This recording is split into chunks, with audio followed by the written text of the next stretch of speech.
Here in the spiritual realms we continue to watch with joy as humanity collectively strengthens and intensifies its intention to awaken from the illusion. Within the illusion, signs of the awakening are apparent all over the world. Pay attention to them because doing so uplifts and inspires you further, strengthening that intent. The strength of your intent is important and powerful, and to simply reset it further intensifies it. You want to awaken, so focus on doing that. All across the world people are doing that in increasing numbers, while others are engaging in group prayer and meditation sessions for world peace. You are always heard and deeply honored for holding these intents and events, and they are very effective. God's will is for humanity's happiness, and therefore so is yours because all are one. There is no separation.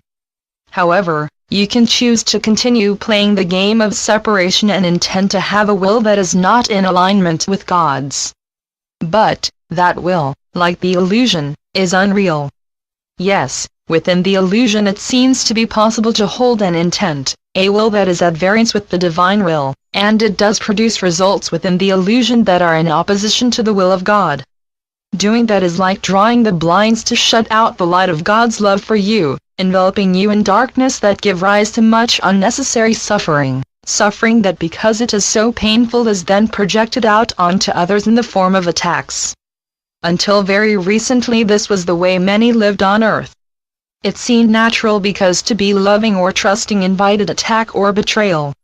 But as your awakening process got underway, more and more people began to work with love, treating others with respect and compassion, and finding inner peace as a result. All over the world now people are attempting to establish systems of government that honor everyone, not just those who are wealthy and influential.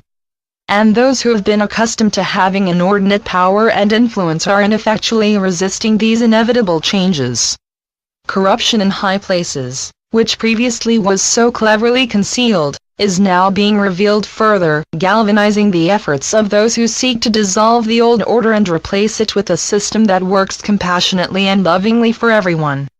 And a new system is what humanity wants, needs, and will bring into being, because it is the collective intent.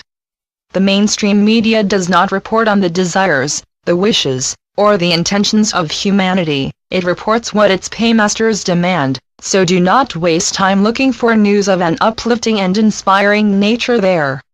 As you have been told before, the new golden age has arrived, and the evidence for that is widely accessible if you seek it out. All across the world, love is flowing freely, and many are feeling it and engaging with it as they let go of old attachments that have been holding them hostage to grudges and grievances, unloving attitudes that are undoubtedly the underlying causes of so much earthly suffering. The future is very bright as the veils that you drew between yourselves and the light of God's love become tattered, shredded, and are withdrawn. They will not be repaired because the times for hiding from God in fear and darkness are over, and the infinite and eternal love in which He holds humanity can no longer be denied. God loves all His children without exception. He sees no difference between race, color, creed, political or religious persuasion, male or female, or sexual orientation. You are His beloved children, absolutely free to follow the life paths that appeal to each one of you personally, and to develop them lovingly and creatively for the enjoyment of all. There is no right or wrong.